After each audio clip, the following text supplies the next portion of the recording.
7 years ago, my billionaire father threw a crumpled $50,000 check at my feet and told me I was dead to him. My unforgivable crime. Choosing the hard-working mechanic who loved me over the sociopathic corporate heir my father had hand-picked. Today, my father is sobbing on my porch.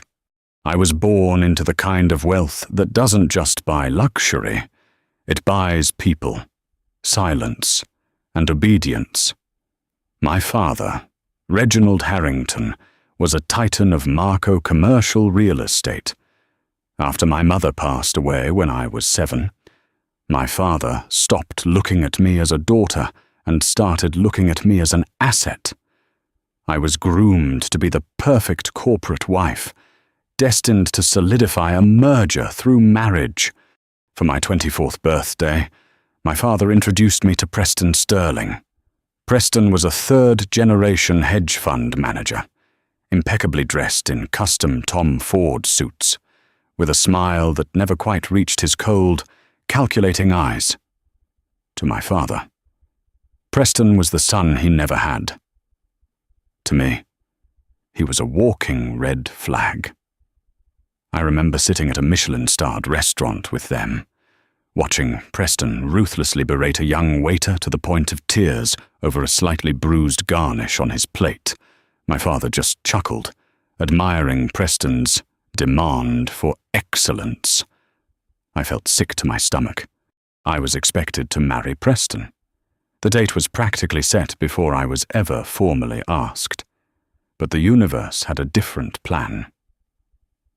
2 weeks after that awful dinner, my vintage Porsche, a guilt gift from my father, broke down on the outskirts of the city during a torrential downpour. I sat stranded for an hour until a beat-up tow truck pulled up.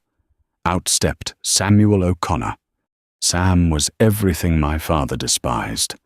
He wore grease-stained coveralls, had calluses on his hands from running his own independent auto repair shop, and spoke with a direct, unfiltered honesty.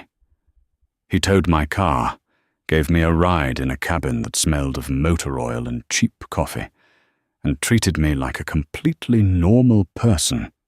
He didn't know who Reginald Harrington was, and when I eventually told him, he didn't care. I went back to his shop a week later to pick up the car. Then I went back the next week, just to bring him a coffee.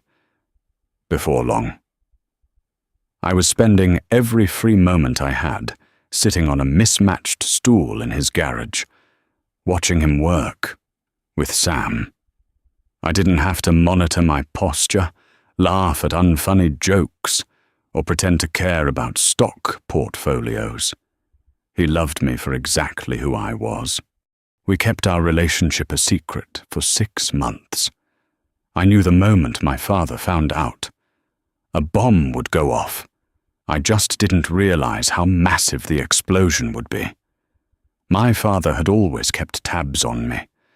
When I started missing high society galas and Sunday brunches at the country club, he hired a private investigator. The confrontation happened on a Tuesday night in my father's mahogany-paneled study. When I walked in, my father wasn't alone. Preston was sitting in a leather wing-back chair, swirling a glass of scotch, looking intensely smug. On my father's desk was a stack of photographs, Sam and me eating pizza on the hood of his truck, Sam kissing my forehead outside his garage. "What is this?" "Rosie." My father's voice was deathly quiet. "That's the man I love," I said, my voice trembling but my chin held high. My father laughed, a harsh, grating sound. "A grease monkey. You are a Harrington. You are going to marry Preston, and we are going to pretend this little phase of yours never happened. I'm not marrying Preston. Dad. He's cruel. He's arrogant. And I don't love him. I love Sam." Preston stood up, a patronizing smirk on his face. "Rosie, darling, let's be rational. You're slumming it. It's a fun rebellion, But you wouldn't last a week living on a mechanic's salary. You need a certain lifestyle. I can provide it. He can barely afford the gas in his truck. I ignored Preston and looked at my father. I'm not asking for your permission. I'm telling you. My father's face turned a dangerous shade of crimson. He opened his desk drawer, pulled out his checkbook, and furiously scribbled on it. He ripped the check out, crumpled it into a ball, and threw it hard. It hit my chest and fluttered to the floor. $50,000. Take it, my father spat, because it's the last dime you will ever see from me. If you walk out that door to be with that worthless loser, you are dead to me. You are no longer my daughter. I will freeze your trust. I will take back the condo. I will ruin him. And when you are starving, you will crawl back here, begging for Preston's forgiveness. Tears streamed down my face, not because of the money, but because I finally saw the truth. My father's love was entirely conditional. I left the check on the floor. Keep it, I whispered. I hope your money keeps you warm. I walked out of the mansion with nothing but the clothes on my back and my purse. By the time I reached Sam's garage 2 hours later, my father had already frozen my credit cards and cancelled my cell phone plan. I was completely, utterly cut off. Moving into Sam's tiny, drafty, one-bedroom apartment above his garage was a massive shock to my system. For the first time in my life, I had to look at price tags at the grocery store. I had to learn how to stretch a pound of ground beef to last 3 days. But strangely, I had never been happier. The apartment was small, but it was filled with warmth, laughter, and genuine affection. We got married 3 months later at the county courthouse. I wore a $30 sundress I bought at a thrift store. Sam wore his only suit, which was a little too tight in the shoulders. We didn't have a photographer, just a kind bailiff who snapped a Polaroid of us. As Sam slipped a simple silver band onto my finger, I felt a profound sense of peace. I didn't miss the diamonds or the ballrooms. But my father was a man of his word, and his wrath didn't end with my disownment. He wanted to break us. He wanted to prove he was right. 2 months into our marriage, Sam's landlord suddenly terminated the lease on his auto shop. The building had been bought out by a shell corporation. We later discovered it traced back to one of my father's real estate holding companies. Sam scrambled to find a new location, but every commercial real estate agent in Marco suddenly refused to return his calls. Then the bank inexplicably called in Sam's small business loan, demanding immediate repayment. My father was systematically blacklisting Sam, using his immense wealth and connections to choke the life out of my husband's livelihood. I remember finding Sam sitting in the dark in our kitchen one night, his head in his hands, completely defeated. We had to sell all of his heavy machinery and most of his tools just to satisfy the bank and avoid bankruptcy. I'm sorry, Rosie, Sam whispered, his voice cracking. He's too powerful. I can't fight him. I knelt in front of him and took his rough hands in mine. We don't have to fight him, I said. We just have to leave his battlefield. We packed whatever fit into Sam's truck and left Marco behind forever. We drove north and settled in Madison, Wisconsin. It was far enough away from my father's sphere of influence, a place where we could start over. The first 2 years in Madison were brutally hard. Sam took a job as a basic line mechanic at a local dealership, swallowing his pride after having owned his own business. He worked 12-hour shifts, coming home exhausted and aching. I got a job waitressing at a diner while attending night classes to get my teaching certificate. We lived paycheck to paycheck, counting pennies for heating bills during the freezing Wisconsin winters. But the hardship bonded us in a way wealth never could. We were a team. We fought for our life together. And slowly, the tide began to turn. During this time, fragments of news from Marco occasionally trickled down to me through old mutual acquaintances on social media. I learned that my father had practically adopted my cousin, Bethany, to replace me. Bethany had always been fiercely competitive with me, and she eagerly stepped into the void I left behind. Less than a year after I left, Bethany married Preston Sterling. The photos were everywhere, a $2 million wedding at the Ritz-Carlton, funded entirely by my father. Preston looked as smug as ever, and Bethany looked triumphant. My father had walked her down the aisle, beaming with pride. It stung, a sharp prick of rejection. But looking at my sleeping husband across our small living room, I knew I had made the right choice. Let Bethany have the golden cage. By our third year in Madison, our luck finally broke. Sam started picking up side jobs, restoring classic cars in a rented storage unit. His meticulous attention to detail and honest pricing quickly earned him a stellar reputation. Word of mouth spread, and soon he had enough clientele to quit the dealership and open a new, specialized restoration shop, O'Connor Classics. Meanwhile, I graduated and secured a job as a middle school history teacher. We bought a modest, beautiful 3-bedroom house with a wraparound porch and a big backyard. Then, the greatest news of all arrived. I was pregnant. The joy Sam and I shared was indescribable. We spent hours painting the nursery, picking out names, and dreaming about the future. But as my belly grew, a lingering sadness crept into my heart. Despite everything, Reginald Harrington was my father. He was going to be a grandfather.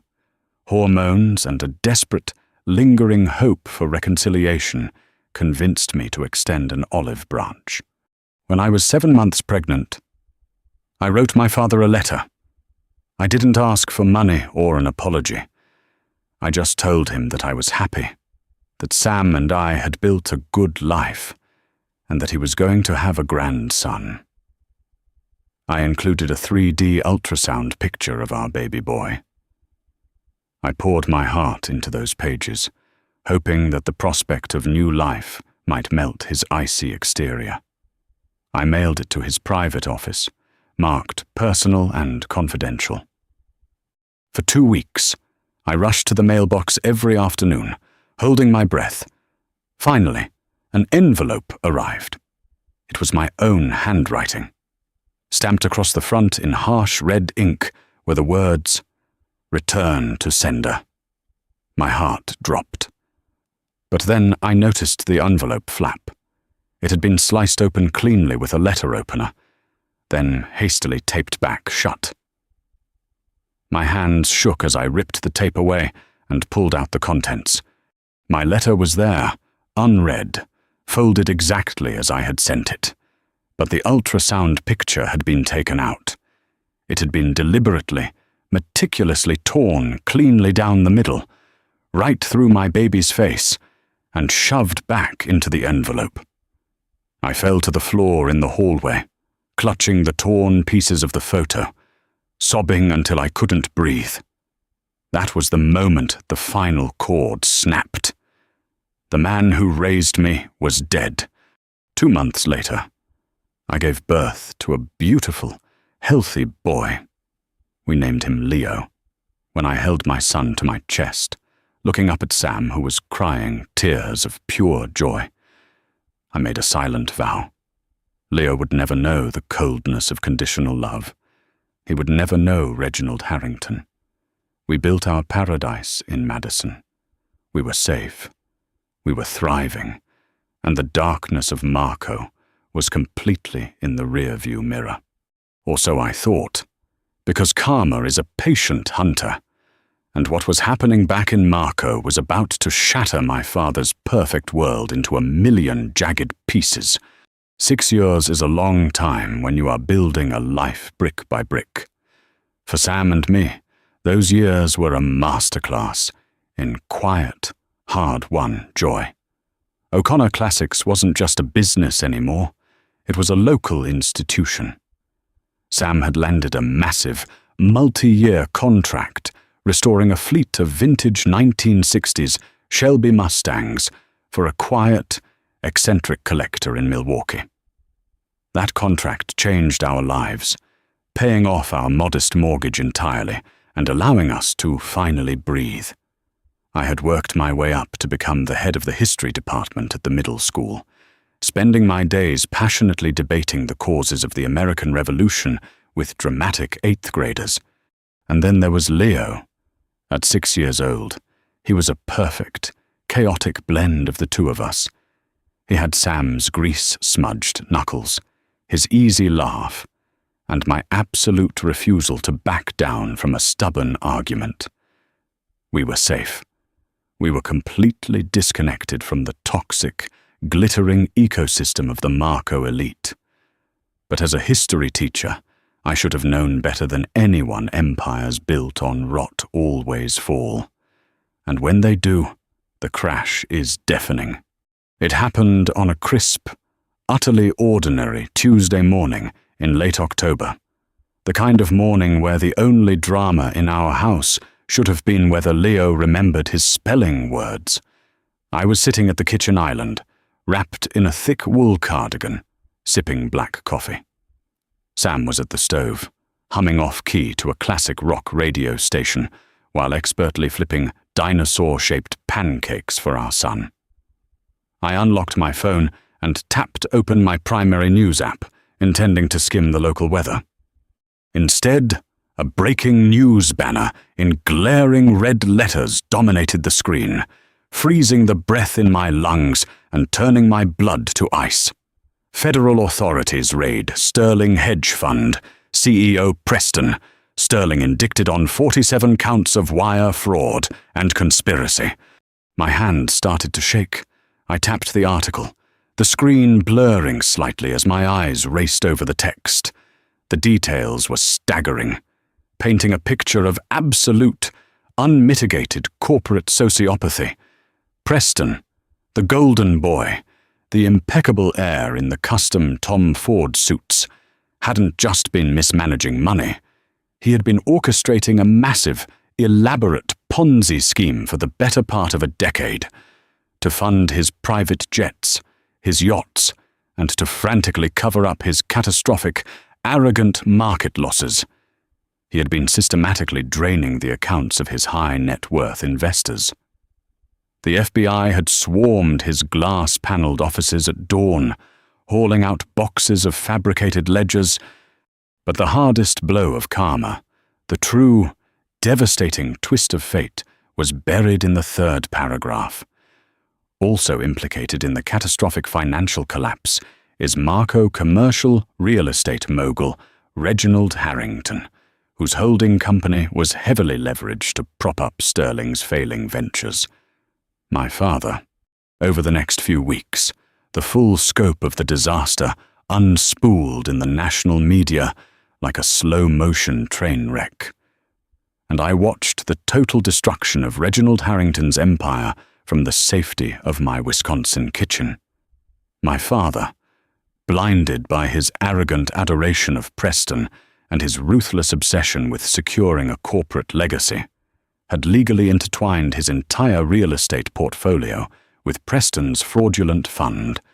He had signed as a primary guarantor on massive, illicit loans, trusting the son he never had, implicitly. He broke the golden rule of business because his ego wouldn't let him see the monster standing right in front of him. When the federal prosecutors backed Preston into a corner, threatening him with a century behind bars, Preston didn't hesitate for a single second. Like a terrified rat on a sinking ship, he immediately turned state's evidence. In a plea deal designed to save his own skin, Preston threw my father entirely under the bus. He handed over forged documents and doctored emails that intentionally made my father look like the senior mastermind behind the entire money laundering operation. The fallout was swift and merciless. My father's assets were frozen globally within 48 hours. His bank accounts were seized. The legendary Harrington commercial real estate firm, the company my grandfather built and my father worshipped above his own flesh and blood, was forced into involuntary Chapter 11, bankruptcy, and brutally dismantled by desperate creditors, piece by piece. The magnificent Gold Coast mansions, the vintage sports cars, the exclusive country club memberships, the private box at Soldier Field, everything was liquidated by the federal government. The life he had prioritized over me was vaporized. And my cousin Bethany, the woman who had so eagerly stepped into my shoes, desperate for the golden cage I had abandoned, the day the first indictment dropped, she proved she was truly a product of our environment. She filed for immediate, emergency divorce, loudly claiming to the press that she was an oblivious, heartbroken victim of Preston's deceit. But before the ink was even dry on the federal subpoenas, she boarded a chartered flight to a non-extradition country in South America. She took with her a massive, untraceable offshore account she had secretly been siphoning money into for years, leaving my father completely, utterly alone to face the absolute ruin of his name and his life. My father was eventually cleared of the criminal charges after a grueling, humiliating 2-year legal battle. His defense lawyers successfully proved he was simply too thoroughly manipulated and oblivious to be the mastermind.